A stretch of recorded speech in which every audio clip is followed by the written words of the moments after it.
Kamu itu cuma staf losgitik biasa di sini, jadi jangan banyak tingkah. Sedangkan aku CEO lulusan luar negeri. Paham kamu? Assalamualaikum warahmatullahi wabarakatuh. Selamat datang di channel Mari Bercerita. Tempat di mana Anda bisa menemukan kisah-kisah penuh makna dan inspirasi datang. Sebelum lanjut ke kisahnya, tulis dulu dari mana saja kota asal kalian di kolom komentar, agar Mimin tahu dari mana saja penikmat kisah inspiratif di channel Mari Bercerita. Jangan lupa like, komen, dan subscribe channel Mari Bercerita, agar tidak ketinggalan kisah-kisah penuh makna, inspirasi, dan pelajaran hidup yang menyentuh hati.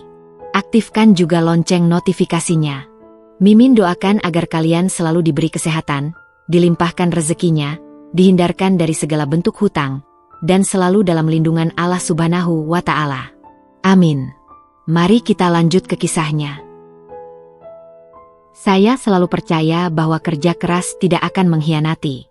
Sebuah pepatah klise, tetapi itulah satu-satunya modal yang saya miliki. Nama saya Arya Wiraatmaja, 26 tahun.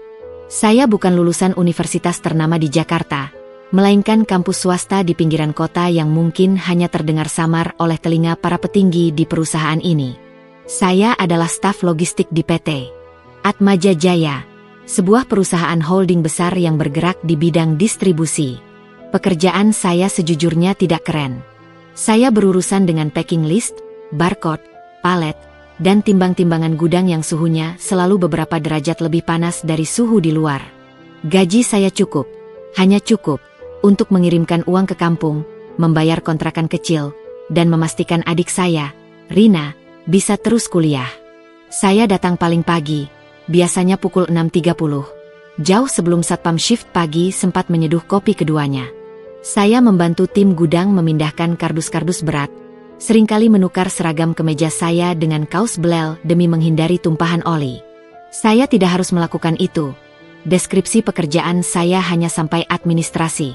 Tapi saya melakukannya, karena saya tahu jika barang cepat beres, maka jadwal pengiriman tepat waktu, dan itu artinya saya mengurangi potensi masalah yang bisa meledak di wajah saya. Dan percayalah, ledakan masalah adalah hal yang harus saya hindari lebih dari apapun. Ledakan itu seringkali datang dari lantai 9, dari balik pintu kantor yang terbuat dari kaca buram dan dihiasi plakat emas. Di sana duduk Kinanti Atmaja, CEO berusia 29 tahun. Dia adalah definisi sempurna dari wanita karir. Cantik, cerdas, lulusan salah satu universitas Ivy League, dan memiliki aura yang membuat semua orang di kantor menahan napas. Namun, di balik kesempurnaan itu, ada Ratu S. Kinanti Atmaja tidak pernah berinteraksi dengan staf rendahan seperti saya, kecuali untuk dua hal, perintah atau teguran.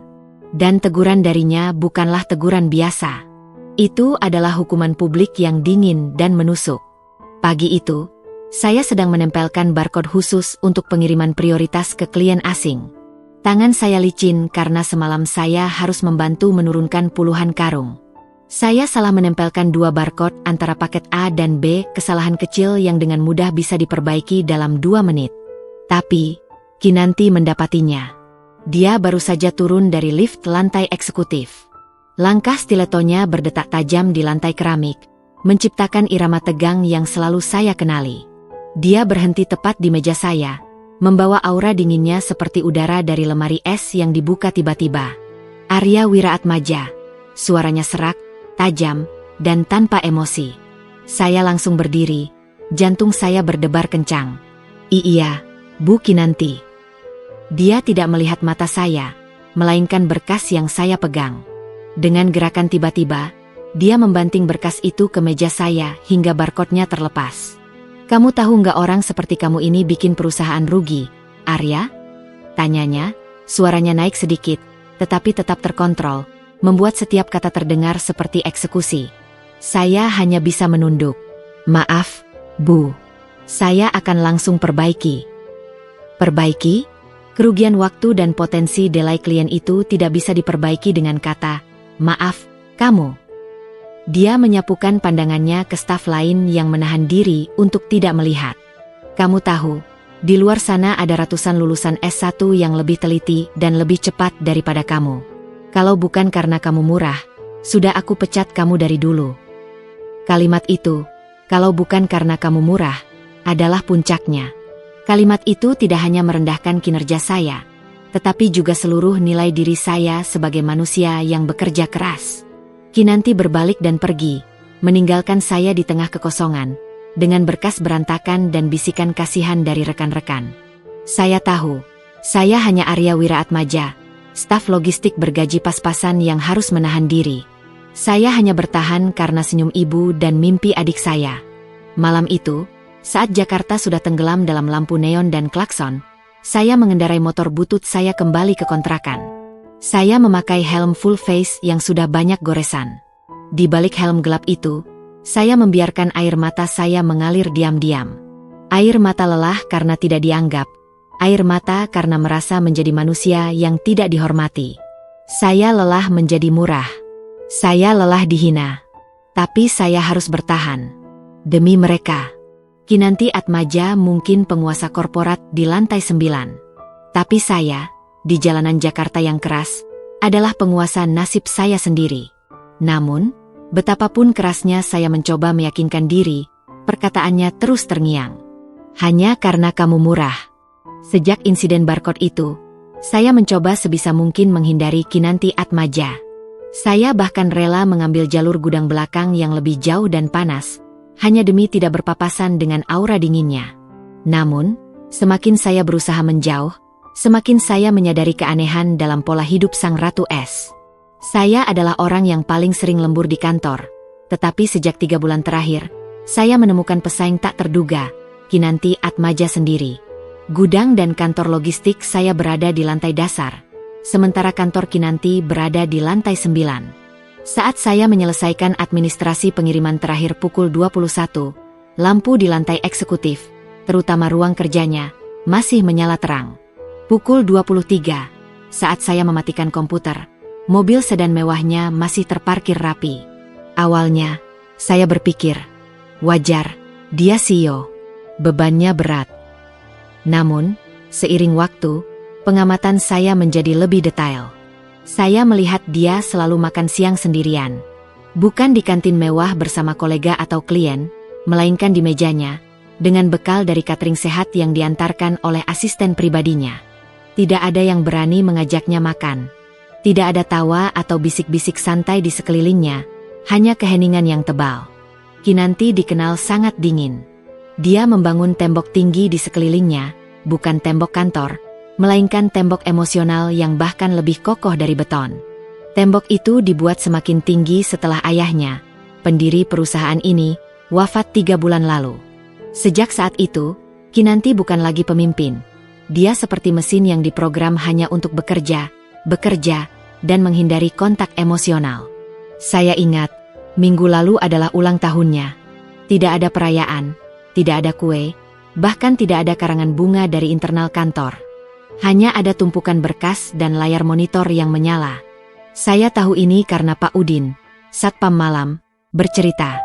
"Kasihan, Mas Arya," kata Pak Udin suatu malam sambil menghela napas. "Mbak Kinanti itu kayak robot. Semua orang di kantor takut dia, tapi sejujurnya, semua orang juga ngejauhin dia. Kayaknya, dia itu orang paling kesepian di gedung ini." Saya mengangguk. Entah kenapa, pengamatan itu membuat sakit hati saya karena dihina sedikit berkurang. Saya melihat ironi, wanita yang punya segalanya, kekuasaan, kekayaan, kecantikan, tapi tidak punya siapa-siapa di sisinya. Sedangkan saya, yang hanya punya gaji murah, punya ibu dan Rina yang selalu menunggu kabar dari saya. Saya menyadari, di balik topeng CEO yang tajam itu, ada luka yang tidak sedikit. Kinanti tidak hanya memimpin perusahaan, dia menanggung warisan dan harapan ayahnya sendirian. Siang itu, saya sedang mengurus dokumen di lantai 1. Tiba-tiba, sirena alarm kebakaran berbunyi sebentar, lalu mati. Semua orang terkejut, namun kembali ke meja masing-masing. Hanya beberapa detik kemudian, saya melihat Bapak Suryo, kepala divisi operasional, berlari dari arah lift, wajahnya pucat. "Ada apa, Pak Suryo?" tanya saya. "Kinanti. Bu Kinanti pingsan," katanya, napasnya terengah-engah. Di ruang meeting lantai 9. Semua orang di lantai dasar mendadak hening. Ruang meeting itu adalah tempat presentasi besar dengan klien dan investor. Pasti ada banyak kepala divisi di sana. Saya berlari ke lift, tetapi lift VIP sedang turun. Saya tahu jika menunggu akan terlambat. Saya langsung mengambil tangga darurat. Saya berlari naik, melewati lorong-lorong sunyi yang jarang disentuh manusia. Saat saya tiba di lantai 9, suasana sudah kacau. Kinanti tergeletak di lantai marmer, di samping meja presentasi yang mewah. Yang paling membuat hati saya mencelos adalah reaksinya. Semua kepala divisi yang ada di ruangan itu membeku. Pak Farhan, manajer pemasaran, memegang ponselnya, tapi tangannya gemetar, ragu untuk memanggil bantuan. Bapak Suryo hanya berdiri di ambang pintu, panik, tapi tampak takut mendekat. Mereka semua takut. Takut disalahkan Kinanti jika dia sadar. Takut salah langkah. Mereka melihat Kinanti sebagai bos yang harus dihormati dan ditakuti. Bukan sebagai manusia yang sedang lemah. Melihat ketidakberanian dan kepanikan yang egois itu, segala rasa sakit hati saya karena pernah dihina menguap.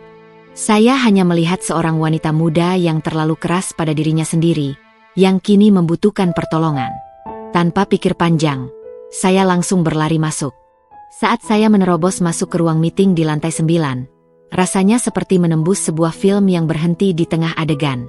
Wajah-wajah para manajer tampak kaku, mata mereka melebar, tetapi tidak ada yang bergerak 1 inci pun.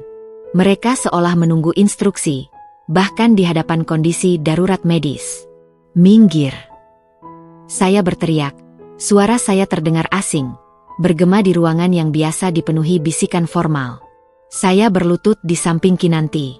Wajahnya pucat pasi, dan keringat dingin membasahi pelipisnya. Dia terlihat rapuh, jauh berbeda dari sosok Ratu Es yang selalu memegang kendali. Saya mengecek napasnya sebentar. Seseorang panggil ambulans. Perintah saya sambil melepaskan dasi Kinanti agar dia bisa bernapas lebih leluasa. Ambulans bisa lama. Arya. Ini jam sibuk, kata Pak Farhan dengan nada ragu, tapi tetap tidak bergerak mendekat. Saya tidak punya waktu untuk berdebat. Ambulans dari sini ke rumah sakit terdekat bisa memakan waktu setengah jam lebih. Setiap detik berharga. Tanpa memikirkan risiko atau konsekuensi di masa depan. Risiko dipecat, risiko merusak citra, atau risiko disalahkan oleh Kinanti jika dia sadar, saya langsung mengangkat tubuhnya. Kinanti tidak ringan, tetapi adrenalin membuat saya kuat. Saya menggendongnya di lengan, seperti membawa karung beras premium yang biasa saya pindahkan di gudang. Saya tidak bisa menunggu lift. Saya berlari menuju tangga darurat. Menuruni 9 lantai sambil menggendong seorang wanita dewasa bukanlah hal yang mudah. Lutut saya bergetar, dan napas saya terengah-engah. Di setiap lantai yang saya lewati, saya hanya punya satu pikiran. Dia manusia yang butuh pertolongan. Semua amarah saya tentang harga diri yang diinjak-injak hilang, digantikan oleh kepedulian murni. Saya teringat bagaimana saya dulu mengangkat ibu saya yang baru terkena stroke. Saat saya tiba di lantai dasar, beberapa staf terkejut. Saya memacu langkah saya menuju gerbang utama, tempat mobil Kinanti biasa diparkir.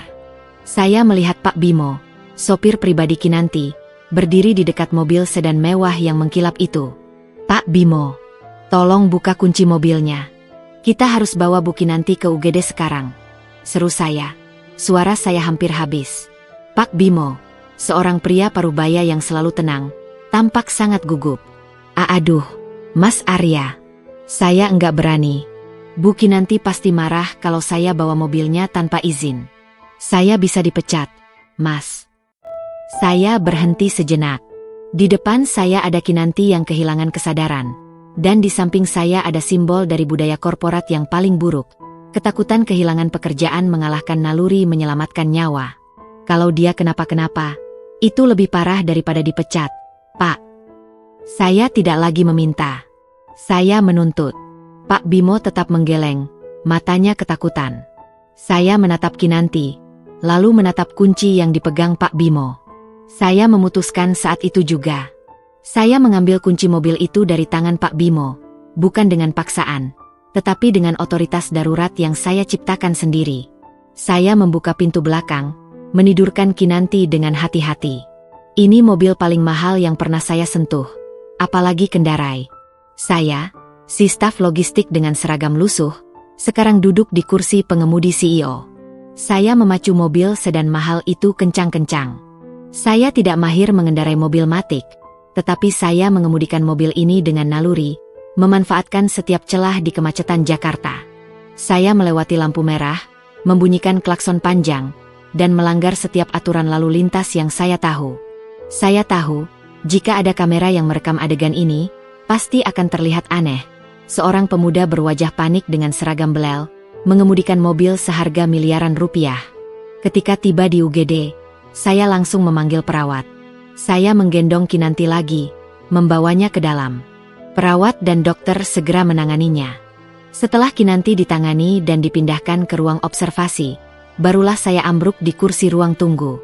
Napas saya masih berat, lutut saya lemas, dan tangan saya gemetar. Motivasi saya? Bukan ambisi, bukan romansa yang ada di cerita-cerita fiksi. Saya hanya berpikir, di balik benteng kekuasaan dan kekayaan yang tinggi, Kinanti hanyalah seorang perempuan muda yang rapuh, dan yang lebih penting, kesepian. Tidak ada yang menolongnya karena mereka takut dengan jabatannya. Saya menolongnya karena saya melihat manusia di balik gelar CEO itu. Sebuah kemanusiaan yang sayangnya tidak dimiliki oleh para eksekutif di lantai 9. Saya melihat pergelangan tangan saya yang sedikit tergores karena membentur tangga. Saya melihat seragam saya yang basah oleh keringat. Tapi, saya merasa lega. Kelelahan ini jauh lebih bermakna daripada rasa lelah yang saya rasakan karena dihina. Saya duduk di ruang tunggu UGD selama 3 jam. Saya tidak punya siapa-siapa untuk dihubungi. Saya sudah mengirim pesan singkat ke ponsel Kinanti, yang saya ambil dari tasnya, bahwa dia sudah ditangani dokter, berharap asistennya atau keluarganya melihat. Tapi tidak ada balasan. Saya menatap jarum jam. Sudah pukul 20.30. Saya seharusnya sudah berada di kontrakan, makan malam nasi dengan sambal terasi buatan sendiri. Tapi saya masih di sini, menjaga mobil Kinanti yang terparkir sembarangan dan menunggu kabar. Seorang suster akhirnya memanggil saya.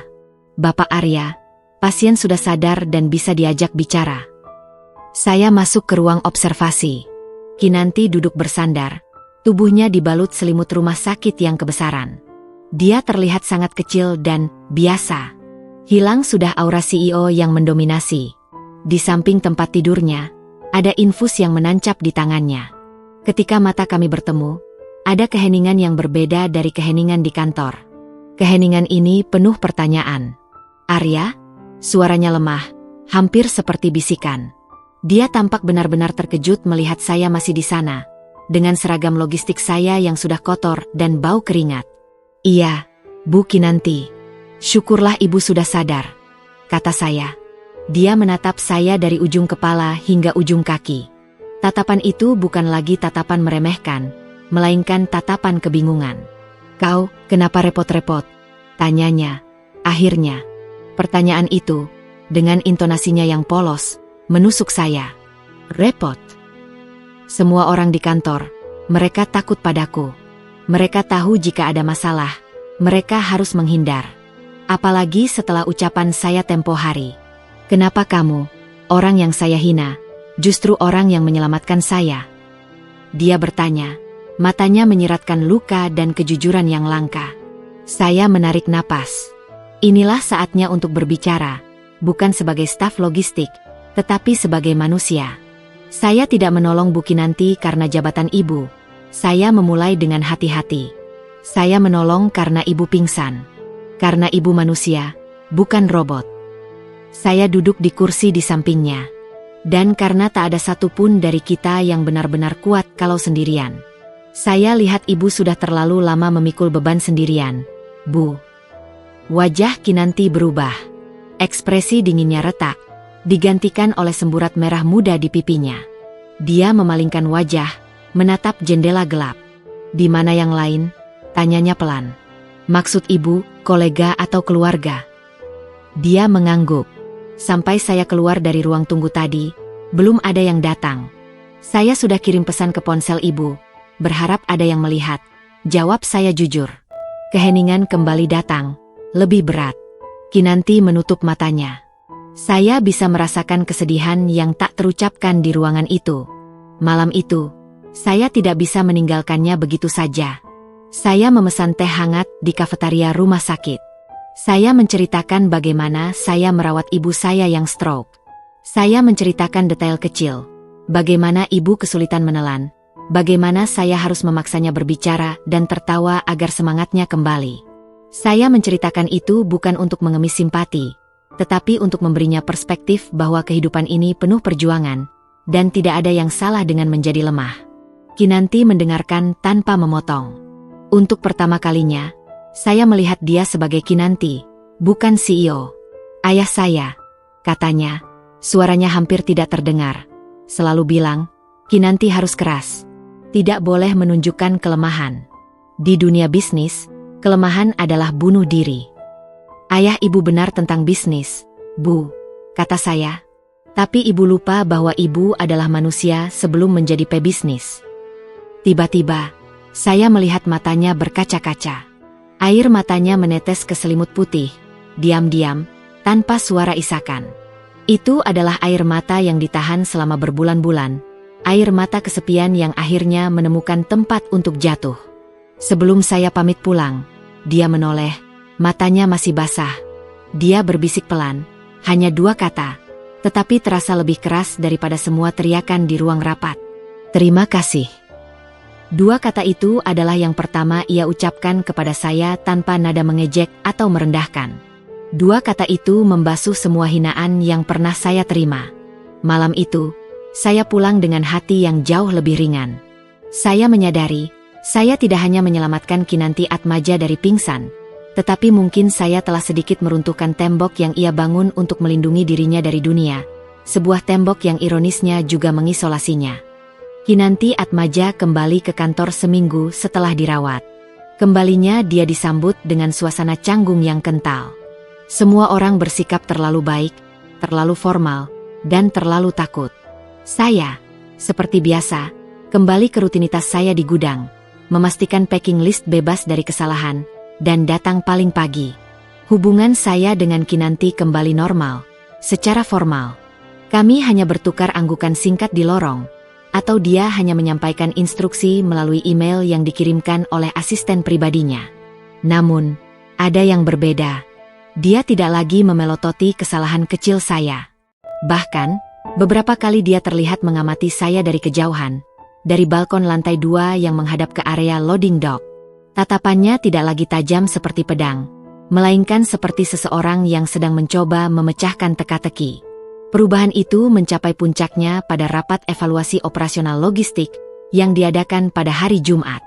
Rapat ini selalu menjadi mimpi buruk bagi saya, karena disinilah semua masalah lapangan dipertontonkan, dan staf logistik adalah pihak yang paling rentan dijadikan kambing hitam. Saya duduk di sudut, mengenakan kemeja rapi terbaik saya yang sedikit pudar. Di depan saya duduk para kepala divisi, termasuk Bapak Suryo, kepala divisi operasional. Bapak Suryo adalah sosok yang selalu mencari aman. Dia akan memuji jika proyek berhasil, dan dengan cepat menunjuk ke bawah jika terjadi kesalahan. Kinanti memimpin rapat dengan tenang, namun dengan otoritas yang tak terbantahkan. Poin utama rapat adalah keterlambatan pengiriman ke klien besar di Bandung yang terjadi 2 hari lalu. Keterlambatan ini menyebabkan kerugian kecil, tetapi cukup signifikan untuk menjadi sorotan. Bapak Suryo, jelaskan mengapa delay ini bisa terjadi, tanya Kinanti, matanya menatap tajam.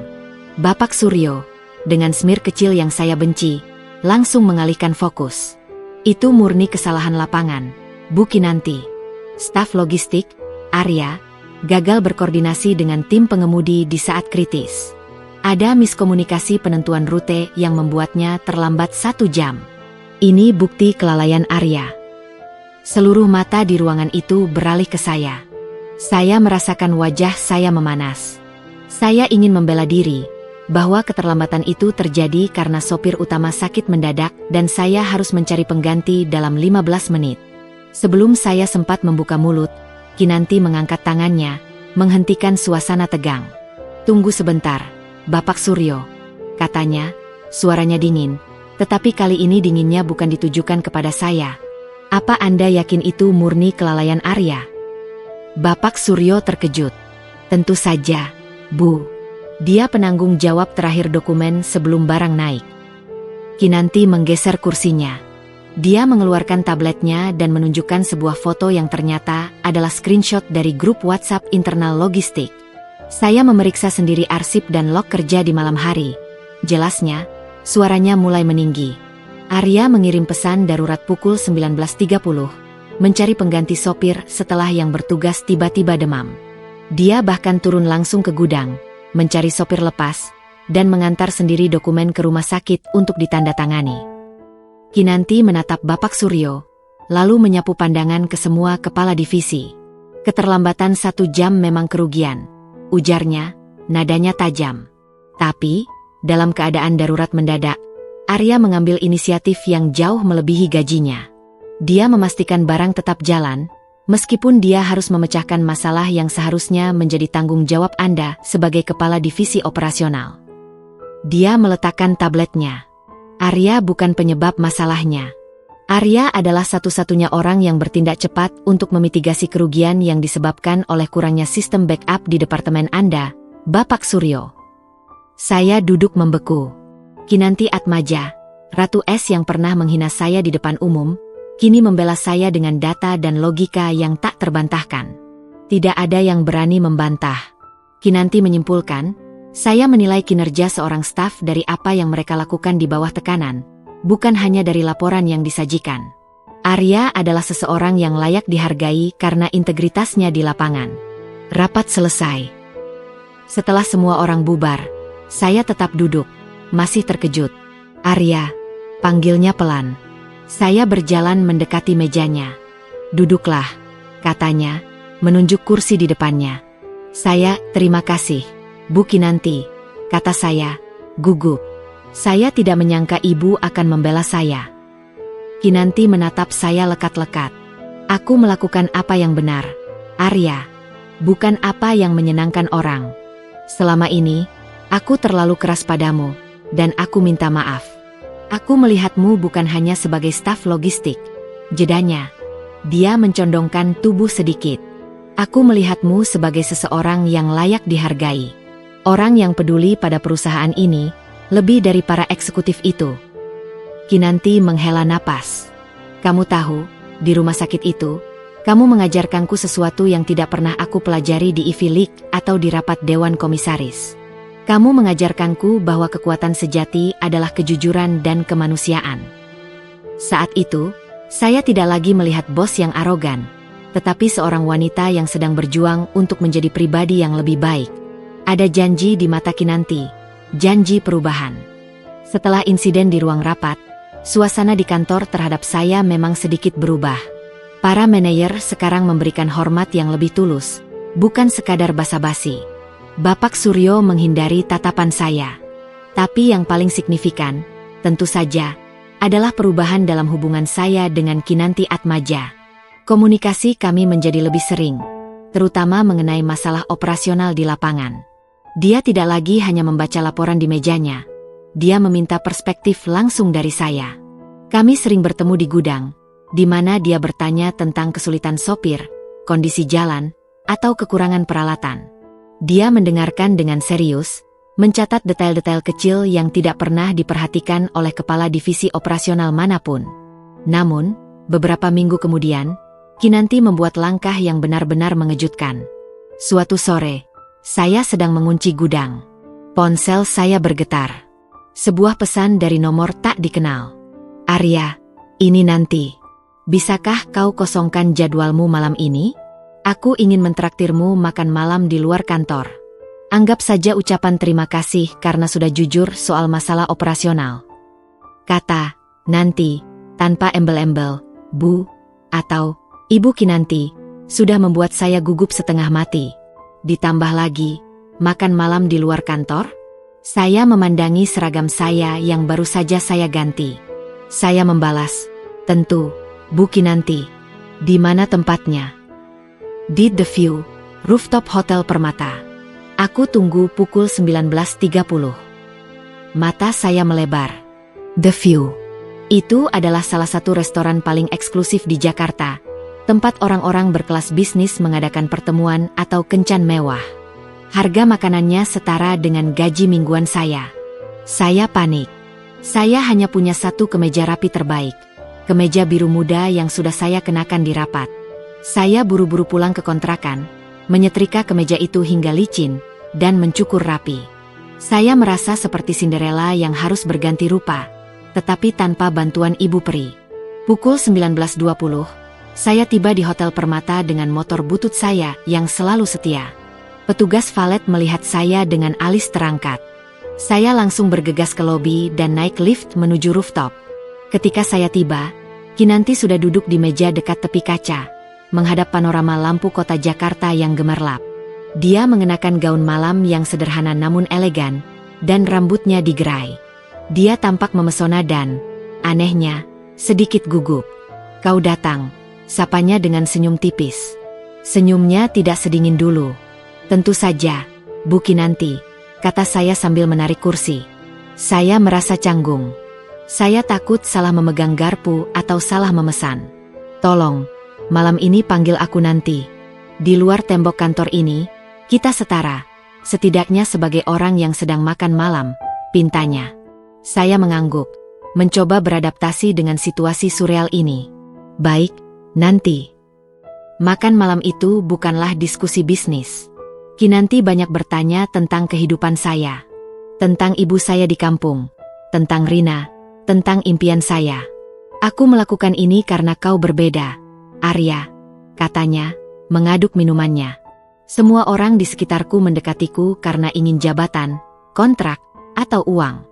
Kau mendekatiku saat aku paling lemah, tanpa meminta apapun. Itu membuatku ingin mengenalmu."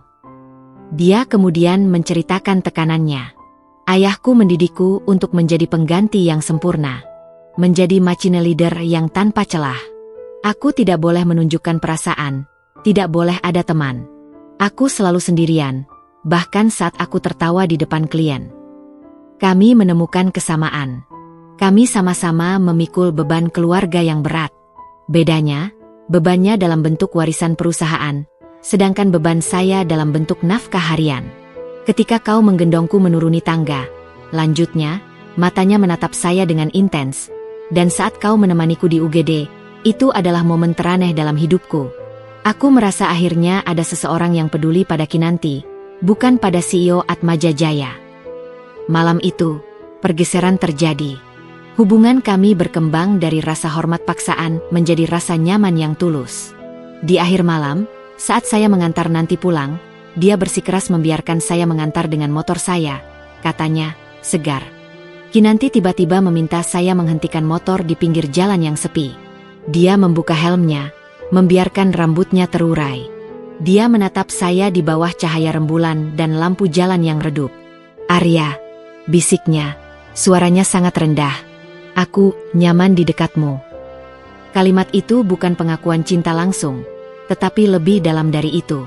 Itu adalah pengakuan yang keluar dari kesepian seorang wanita yang akhirnya menemukan ketenangan di sisi pria yang pernah dia hina. Saya terdiam, merasakan jantung saya berdetak kencang, menenggelamkan suara klakson Jakarta. Malam itu, kami menjembatani kesenjangan sosial yang sangat lebar, bukan dengan uang atau kekuasaan, tetapi dengan empati dan kenyamanan yang nyata. Saya, Arya Wiraatmaja, si staf logistik dengan kemeja pudar, kini bukan lagi berjalan di belakang Ratu S, tetapi di sisinya.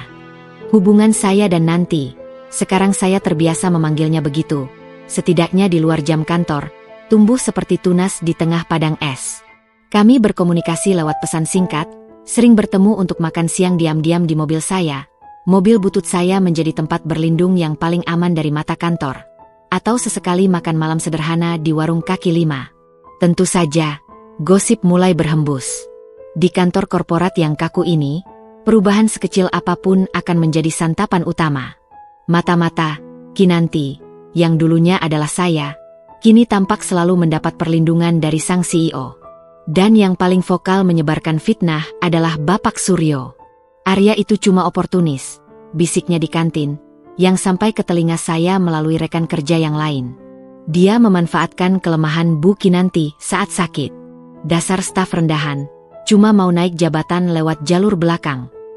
Saya mencoba mengabaikannya, tetapi kadang itu menyakitkan. Saya tahu, cinta kami, ya, saya sudah berani mengakui itu sebagai cinta, meskipun belum diucapkan secara resmi, adalah nyata. Namun, bagi dunia di sekitar kami, ini hanyalah kisah klise tentang si miskin yang mendekati si kaya untuk mendaki tangga sosial. Saya merasa penting bagi Nanti untuk melihat dari mana saya berasal, bukan hanya melalui cerita, tetapi secara langsung. Saya ingin dia mengerti bahwa saya mencintainya karena Kinanti, bukan karena Atmaja Jaya. Saya mengajaknya ke kampung halaman saya di Bogor, tempat ibu dan Rina tinggal. Aku serius, Nanti. Aku ingin kamu bertemu ibu, kata saya saat kami dalam perjalanan di mobil butut saya. Nanti tampak sedikit gugup. Aku tidak tahu bagaimana harus bersikap di depan ibumu, Arya. Aku takut terlihat canggung. Ibu saya hanya ingin melihat saya bahagia, Nanti. Dan beliau pasti akan menyambutmu apa adanya, jawab saya menenangkan. Saat kami tiba, suasana langsung berubah. Rumah saya sederhana, dikelilingi kebun kecil. Ibu saya, meskipun masih harus dibantu tongkat karena post-stroke, menyambut Nanti dengan hangat. Nak Kinanti, sapa ibu, matanya memancarkan kehangatan yang tulus. Terima kasih sudah menjaga putra saya di sana. Arya itu keras kepala, tapi hatinya baik. Nanti langsung memeluk ibu. Saya melihat air mata Nanti menetes. Dia terharu dengan sambutan tanpa judgement yang diberikan ibu. Di sana, Nanti melihat bagaimana Rina belajar dengan giat, bagaimana ibu tetap tersenyum meski hidup dalam keterbatasan. Dia melihat perjuangan nyata yang membentuk prinsip kemanusiaan saya. Aku baru sadar, Arya, bisik Nanti saat kami duduk di teras sambil memandangi sawah yang hijau, betapa indahnya kehidupan yang sederhana, di mana orang peduli tanpa harus ada embel-embel keuntungan. Di duniaku, semuanya adalah transaksi. Saya tersenyum. Ibu selalu bilang, kekayaan terbesar itu bukan uang, tapi orang-orang yang peduli dengan tulus. Saat kami sedang bercerita, Rina datang membawa album foto lama. Lihat, Kak, ini foto kakak waktu masih kecil. Nanti ikut melihat album itu, sesekali tertawa melihat gaya rambut saya yang konyol. Namun, tawa Nanti tiba-tiba terhenti di satu halaman. Itu adalah foto saya saat masih SD, bersama ibu dan seorang wanita muda yang saya ingat sebagai guru privat yang sempat mengajari saya membaca cepat saat SD. Nanti menunjuk ke foto wanita muda itu. Siapa dia? Arya? Suaranya bergetar. Oh, itu Bu Sarah. Dia dulu guru privat tambahan saya waktu kecil. Baik sekali. Tapi tiba-tiba dia menghilang. Katanya pindah ke Jakarta. Jawab saya. Nanti mengambil foto itu, tangan gemetar. Dia membalik halaman berikutnya. Di halaman itu, ada foto dirinya yang masih kecil, berusia sekitar 8 tahun, berpose bersama ayahnya, dan di samping ayahnya, ada wanita yang persis sama, Bu Sarah. Ini tidak mungkin. Gumam Nanti, wajahnya pucat. Bu Sarah itu. Nanti menunjuk Bu Sarah di foto saya, lalu menunjuk dirinya di foto masa kecilnya. Dia, guru privat yang paling aku sayangi saat aku kecil. Dia adalah satu-satunya orang dewasa yang memperlakukanku seperti anak biasa. Tapi tiba-tiba, ayah memecatnya mendadak. Ayah bilang dia pencuri dan pengkhianat perusahaan. Saya membeku. Selama ini, Kinanti percaya bahwa ayahnya memecat Bu Sarah karena alasan yang valid. Tetapi mengapa Bu Sarah, yang begitu polos, bisa mengajar di kampung saya setelah dipecat dari Jakarta? Nanti meraih tasnya, mengeluarkan dompet. Di sana, tersimpan foto kecil dirinya bersama ayahnya dan Bu Sarah. Ayah bilang, jangan pernah sebut namanya lagi. Tapi sekarang, dia ada di foto masa kecilmu. Nanti menatap saya dengan tatapan yang penuh pertanyaan, seolah-olah seluruh dunia yang ia yakini selama ini runtuh. Tiba-tiba, kisah masa lalu kami yang terpisah oleh jurang sosial ternyata saling terhubung melalui satu sosok misterius. Bu Sarah, guru privat yang dicintai dan kemudian dituduh pengkhianat. Ada rahasia yang jauh lebih besar tersembunyi di balik persimpangan hidup kami. Sebuah rahasia yang melibatkan ayah Nanti, dan mungkin perusahaan itu sendiri. Pulang dari kampung, suasana di mobil terasa berat. Pengungkapan tentang Bu Sarah menggantung di antara kami, menciptakan ketegangan yang lebih dalam daripada semua masalah delay logistik. Nanti bingung, ia harus memilih antara kenangan manis masa kecilnya dengan Bu Sarah, atau kepercayaan yang ditanamkan ayahnya bahwa Bu Sarah adalah seorang pengkhianat. Ayahku sangat mencintai perusahaan, Arya, ujar Nanti, suaranya pelan. Dia tidak akan memecat orang sembarangan. Tapi, melihat dia di fotomu, di tempat yang begitu jauh dan sederhana, itu tidak masuk akal. Mungkin ada sesuatu yang disembunyikan ayahmu, Nanti, kata saya, sesuatu yang tidak ingin dia ketahui agar perusahaan tetap stabil. Kami sepakat untuk mencari tahu lebih lanjut tentang Bu Sarah, tetapi takdir punya rencana yang lebih mendesak. 3 hari setelah kami kembali ke Jakarta, Nanti menerima panggilan mendesak dari wali amanat perusahaan. Pembacaan surat wasiat mendiang ayahnya yang seharusnya dilakukan tahun depan, dipercepat atas permintaan Dewan Komisaris. Pagi itu, suasana di kantor pusat mencekam. Saya, sebagai staf logistik, tidak seharusnya berada di sana, tetapi Nanti meminta saya menemaninya, setidaknya hingga pintu ruang rapat dewan. Di ruang tunggu mewah itu, saya melihat wajah-wajah yang asing dan mencurigakan. Di sana ada Adi Wiratama, sepupu Nanti, seorang pengacara muda yang selalu mengincar posisi strategis di perusahaan. Adi adalah tipikal pebisnis sombong yang selalu memandang saya dengan sinis. Di sampingnya, duduk Bapak Suryo. Mereka tampak bersekutu. Nanti masuk ke ruang rapat, meninggalkan saya sendirian di luar, berhadapan dengan tatapan menghakimi dari Adi dan Suryo. 2 jam kemudian, Nanti keluar. Wajahnya pucat, campur aduk antara keterkejutan, kebingungan, dan keputusasaan. Ada apa, Nanti? Tanya saya, bergegas mendekatinya. Nanti hanya menggenggam tangan saya erat-erat. Kita harus bicara, Arya. Sekarang. Kami bersembunyi di kantornya yang luas, jauh dari mata-mata. Nanti menutup pintu kaca. Surat wasiat ayah. Nanti memulai, suaranya tercekat. Ayah menunjukmu, Arya. Saya terkejut. Menunjuk saya? Untuk apa? Logistik. Bukan hanya itu, katanya, menggeleng. Ayah menunjukmu sebagai salah satu pengawas operasional dan logistik utama perusahaan. Itu posisi yang hampir setara dengan wakil direktur operasional. Ayah menulis bahwa ia sudah lama mengamati integritasmu dan keberanianmu turun langsung ke lapangan. Ayah bilang, hanya orang yang tahu rasanya bekerja keras yang bisa memimpin dengan hati. Saya terpaku. Sebuah posisi eksekutif untuk saya, Arya Wiraatmaja, si staf logistik, murah? Itu tidak masuk akal. Saya dan Nanti baru dekat beberapa bulan, tetapi ayahnya sudah meninggal 3 bulan lalu, yang berarti surat wasiat itu ditulis jauh sebelumnya. Ayah Nanti, seorang pendiri perusahaan, ternyata sudah mengawasi saya sejak lama. Perasaan saya campur aduk, bangga, terkejut, dan kemudian, ketakutan. Kinanti menyadari ketakutan saya. Aku tahu ini mengejutkan. Tapi ayahmu, dia melihat sesuatu yang orang lain tidak lihat. Dia tidak menunjukku. Dia menunjuk kami berdua sebagai pengawas di bidang yang berbeda.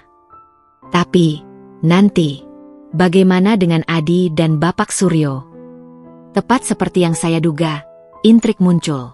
Saat kami masih mencerna informasi itu, pintu kantor Nanti diketuk keras. Adi dan Bapak Suryo masuk tanpa diundang. Wajah mereka penuh kemarahan yang dipaksakan.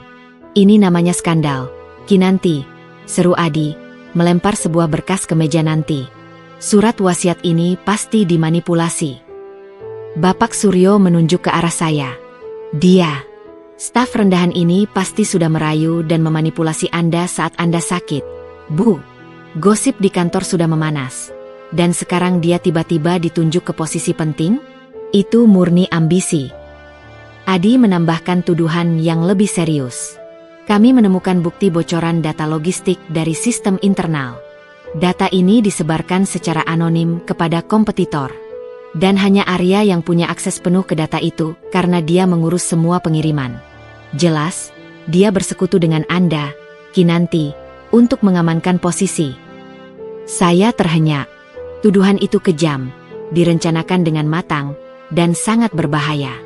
Mereka menggunakan kebaikan hati Nanti yang membela saya, dan kedekatan kami yang baru tumbuh, sebagai senjata. Konflik internal Kinanti memuncak. Dia menatap saya. Mata Nanti bertanya, apakah kedekatan saya dengannya murni cinta, atau bagian dari rencana jangka panjang, memanfaatkan pengawasan rahasia ayahnya? Saya tahu, saya harus mempertahankan integritas saya. Saya menatap mata Nanti, lalu menatap tajam ke Adi dan Suryo. Saya tidak pernah memanipulasi siapapun, kata saya tenang, meskipun jantung saya berdebar kencang. Saya datang ke sini karena kemanusiaan. Jika Bapak Suryo dan Bapak Adi berpikir saya seburuk itu, silakan buktikan. Tapi saya tahu, siapapun yang membocorkan data itu pasti ingin menjatuhkan Kinanti dan perusahaan ini, bukan saya. Malam itu, saya meninggalkan kantor dengan status yang sangat tidak jelas. Calon eksekutif yang terpilih oleh wasiat, sekaligus tertuduh utama dalam kasus pembocoran data perusahaan. Saya sadar, cinta saya pada Kinanti akan diuji di arena korporat yang paling kejam. Keesokan harinya, saya dipanggil menghadap Dewan Komisaris. Ini bukan lagi rapat evaluasi operasional. Ini adalah pengadilan yang sangat formal dan dingin, diadakan di ruang eksekutif lounge yang berkesan angker. Di satu sisi, ada saya, si staf logistik yang dituduh pengkhianat dan oportunis. Di sisi lain, ada Adi Wiratama, didampingi Bapak Suryo, menyajikan bukti kebocoran data. Saya duduk di tengah, sendirian. Nanti ada di ruangan itu, tetapi duduk di meja dewan sebagai CEO, menjaga jarak profesional yang kaku. Tatapan mata para anggota dewan terasa menghakimi. Mereka jelas lebih mempercayai Adi, sepupu Kinanti yang berpendidikan hukum, daripada saya, pemuda dari gudang. Adi membuka presentasinya. Tuan-tuan dan nyonya, bukti kami jelas. Data pengiriman sensitif klien sudah bocor ke tangan kompetitor. Akses utama ke data ini ada di level logistik, dan kebetulan, hanya Arya Wiraatmaja yang belakangan ini mendapat perhatian dan perlakuan khusus dari CEO kita. Apakah ini kebetulan? Atau dia sudah merencanakan ini sejak awal, memanfaatkan surat wasiat yang mencurigakan? Bapak Suryo mengangguk-angguk setuju. Kami menduga Arya memasukkan tanda tangan di berkas lama untuk menciptakan kesan integritas di mata mendiang ayah Kinanti, sehingga ia bisa menanamkan namanya di surat wasiat. Tuduhan itu menyakitkan. Bukan hanya karena menyerang integritas saya, tetapi karena itu secara tidak langsung menyerang Nanti, menuduhnya terlibat dalam konspirasi. Saya menolak semua tuduhan, kata saya, berbicara dengan suara yang sengaja saya buat tenang. Saya bekerja dengan jujur. Saya tidak pernah membocorkan data. Saya mungkin punya akses, tetapi saya tahu nilai kepercayaan. Saya tidak punya motif. Posisi ini baru saya ketahui kemarin. Dari surat wasiat, bukan dari rencana jahat. Anggota Dewan, seorang veteran yang dihormati, bertanya, jika Anda tidak bersalah, Tuan Arya, apa bukti penolakan Anda? Saya terdiam. Saya tidak punya bukti kuat. Saya tidak punya rekaman, tidak punya saksi. Yang saya miliki hanyalah kejujuran dan prinsip, sesuatu yang sulit diukur di dunia korporat. Bukti saya adalah rekam jejak saya, Bapak. Jawab saya. Saya tidak pernah absen, saya tidak pernah mengeluh, dan saya selalu mengutamakan kepentingan perusahaan. Jika saya berniat jahat, saya sudah berhenti sejak lama ketika saya merasa dihina. Saya bertahan karena prinsip. Kini, semua mata beralih ke Kinanti. CEO itu telah mendengar semua tuduhan dan pembelaan. Inilah momen krusial. Kinanti bisa saja diam, membiarkan Dewan memecat saya demi menjaga stabilitas perusahaan, atau ia harus mempertaruhkan segalanya untuk mempercayai saya. Ketegangan di ruangan itu mencekik. Nanti menatap saya. Di matanya, saya melihat semua keraguan, semua kesepian, dan semua kepercayaan yang pernah kami bagi. Kemudian, Kinanti menarik napas panjang. Dia tidak melihat ke arah saya, melainkan ke arah ayahnya di foto yang terpajang di dinding. Saya memiliki sesuatu untuk diungkapkan, katanya, suaranya kembali dingin, tetapi kali ini dingin karena otoritas absolut. Nanti menunjuk ke berkas data yang Adi ajukan.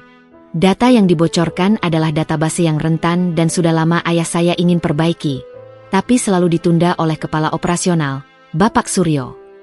Bapak Suryo tampak panik. Apa maksud Anda, Bu Kinanti? Maksud saya, ayah saya pernah mencatat kerentanannya. Dan ayah saya pernah mengajarkan saya, bahwa jika ada yang ingin menjatuhkan perusahaan, mereka akan memanfaatkan lubang yang sudah lama ada. Nanti melanjutkan, suaranya tenang. Dia kemudian mengeluarkan flash drive kecil. 2 hari terakhir, saya tidak tidur. Saya tidak mencari bukti untuk membela Arya, tetapi mencari bukti untuk membela kebenaran. Saya memeriksa log akses server utama. Kami sudah mengecek log akses. Kinanti, potong Adi, suaranya meninggi. Arya adalah satu-satunya yang tercatat mengaksesnya. Ya, benar, Kinanti mengangguk. Arya tercatat mengakses database itu pukul 17. Tapi saya menemukan log akses lain, yang disamarkan dengan IP address dari luar, yang sebenarnya adalah server proxy dari salah satu perusahaan di bawah grup Bapak Adi. Kinanti memasukkan flash drive itu ke proyektor. Layar menampilkan data log yang rumit, tetapi jelas menunjukkan pola akses yang berbeda. Bocoran data ke kompetitor terjadi pukul 23 dari akses yang disamarkan ini. Akses ini dilakukan setelah Bapak Suryo mengirimkan file kunci enkripsi ke email pribadi Adi Wiratama, bukan Arya. Kinanti menjelaskan, menunjukkan bukti email yang dikirimkan Suryo kepada Adi. Semua orang di ruangan itu terkejut. Adi dan Suryo terperangkap dalam jebakan sistem yang sudah lama Kinanti hafal. Kinanti berdiri, menatap Adi, sepupunya, dan Bapak Suryo dengan kecewa. Anda berdua memanfaatkan kepanikan perusahaan atas wasiat ayah dan memanfaatkan kelemahan saya saat sakit, serta hubungan pribadi saya, untuk menjatuhkan saya dan menyingkirkan orang yang ayah saya pilih. Anda tidak mencintai perusahaan ini. Anda mencintai kekuasaan. Dia menatap saya, kali ini tanpa keraguan. Itu adalah tatapan penuh kepastian. Arya tidak bersalah, tegas Kinanti, menutup berkas Adi. Dia adalah satu-satunya yang bertindak dengan integritas, baik di gudang, di UGD, maupun di depan dewan ini. Saya lebih memilih kehilangan perusahaan daripada kehilangan satu-satunya orang yang membuatku kembali menjadi manusia. Keputusannya final. Dewan setuju untuk melakukan investigasi penuh terhadap Adi dan Suryo. Saya telah lolos dari pengadilan terberat dalam hidup saya, dibela oleh cinta dan kepercayaan Kinanti. Keputusan Kinanti di depan Dewan Komisaris seperti gempa yang meruntuhkan tembok-tembok lama di Atmaja Jaya. Adi Wiratama dan Bapak Suryo segera dinonaktifkan dan diserahkan ke proses hukum internal. Perusahaan memang terguncang, tetapi secara fundamental, ia menjadi lebih kuat, lebih bersih. Setelah kekacauan mereda, Dewan Komisaris mengonfirmasi surat wasiat ayah Kinanti. Posisi saya sebagai Kepala Divisi Strategis Operasional diresmikan. Saya tidak lagi mengenakan seragam lusuh logistik, tetapi jas yang rapi. Saya pindah dari meja di samping gudang ke kantor kecil di lantai operasional. Peningkatan status ini bukan hanya tentang gaji yang lebih besar atau ruangan yang lebih nyaman. Ini adalah pengakuan atas kerja keras dan, yang lebih penting, integritas yang saya pertahankan. Yang paling membuat saya bahagia adalah perubahan pada Kinanti. Ia masih menjadi CEO yang tegas, tetapi ia jauh lebih manusiawi. Ia mulai tersenyum kepada stafnya, bahkan kepada staf kebersihan. Ia tidak lagi makan siang sendirian. Kadang, ia bergabung dengan tim manajemen yang lain, dan seringkali, ia makan siang bersama saya. Aku merasa seperti melepaskan beban bertonton. Arya, kata nanti suatu sore, saat kami berbagi kopi di kantornya. Dulu, aku berpikir aku harus menjadi monster agar bisa bertahan. Sekarang, aku tahu aku hanya perlu menjadi diriku sendiri, dengan orang yang tepat di sisiku. Hubungan kami tidak lagi menjadi gosip memalukan, tetapi menjadi kisah inspiratif. Staf melihat bahwa Kinanti yang dulu dingin kini dipimpin oleh hati, bukan hanya oleh keuntungan. Mereka melihat bahwa kejujuran dan empati ternyata lebih berharga daripada intrik dan arogansi. Beberapa bulan kemudian, tiba saatnya presentasi besar di hadapan para investor utama untuk proyek ekspansi perusahaan ke Jawa Tengah. Ini adalah proyek warisan ayah Kinanti, dan keberhasilannya akan menentukan masa depan Atmaja Jaya. Saya berjalan ke ruang rapat. Kali ini, saya tidak duduk di sudut. Saya duduk di kursi di samping Kinanti, sebagai penanggung jawab utama implementasi lapangan. Saya mengenakan jas yang pas, tetapi rasa di hati saya tetap sama dengan Arya si staf logistik. Saya masih menghargai setiap kardus dan setiap sopir. Saat presentasi dimulai, Kinanti menyentuh tangan saya di bawah meja. Sentuhan itu adalah jaminan, janji, dan ungkapan cinta. "Terima kasih, Arya," bisiknya pelan, hanya untuk saya dengar. Presentasi kami berjalan mulus. Kinanti menyajikan visi keuangan dan strategis, sementara saya menyajikan data operasional di lapangan, realitas yang sering diabaikan, tetapi krusial bagi investor. Kami bekerja sebagai satu tim yang tak terpisahkan. Setelah kami selesai, tepuk tangan riuh memenuhi ruangan. Di momen penutupan, Kinanti berdiri di podium. Dia tidak berbicara tentang angka keuntungan, tetapi tentang visi. "Bapak dan Ibu investor," Kinanti memulai, matanya berkaca-kaca. "Beberapa waktu lalu, perusahaan ini hampir runtuh, bukan karena masalah finansial, tetapi karena masalah internal yang melibatkan ego dan ketidakpercayaan." Dia menatap saya, lalu melanjutkan, "Aku dulu berpikir, untuk menjadi pemimpin yang kuat, aku harus keras dan membangun tembok. Aku berpikir, cinta adalah kelemahan, dan emosi hanyalah hambatan dalam bisnis." Kinanti tersenyum, senyum yang tulus, bersinar di bawah lampu sorot. "Dan sekarang," katanya, suaranya mantap, "sekarang aku tahu cinta justru kekuatan paling besar. Karena cinta, yang diwujudkan dalam empati dan kepercayaan tulus, membuatku tidak harus kuat sendirian lagi."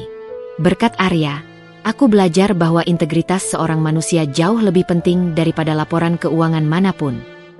Investor terdiam, terkesan dengan kejujuran Kinanti. Kinanti turun dari podium, berjalan ke arah saya. Dia meraih tangan saya dan menggenggamnya erat, memperlihatkan kepada semua orang di ruangan itu bahwa kami adalah satu tim. "Inilah masa depan Atmaja Jaya," kata Kinanti. "Sebuah perusahaan yang dipimpin oleh visi, dan dioperasikan oleh hati." Kami berjalan keluar dari ruang rapat. Saya, Arya Wiraatmaja, yang dulu menangis diam-diam di balik helm karena dihina, kini tidak lagi berjalan di belakang Kinanti. Saya berjalan di sampingnya. Tidak sebagai staf, bukan sebagai manajer, tetapi sebagai pria yang dia percaya dan yang dia pilih. Kesenjangan sosial yang memisahkan kami telah dijembatani, bukan dengan uang, melainkan dengan kemanusiaan yang kami temukan saat salah satu dari kami berada di titik terlemah. Di luar gedung, langit Jakarta terlihat cerah. Sebuah cakrawala baru telah terbuka.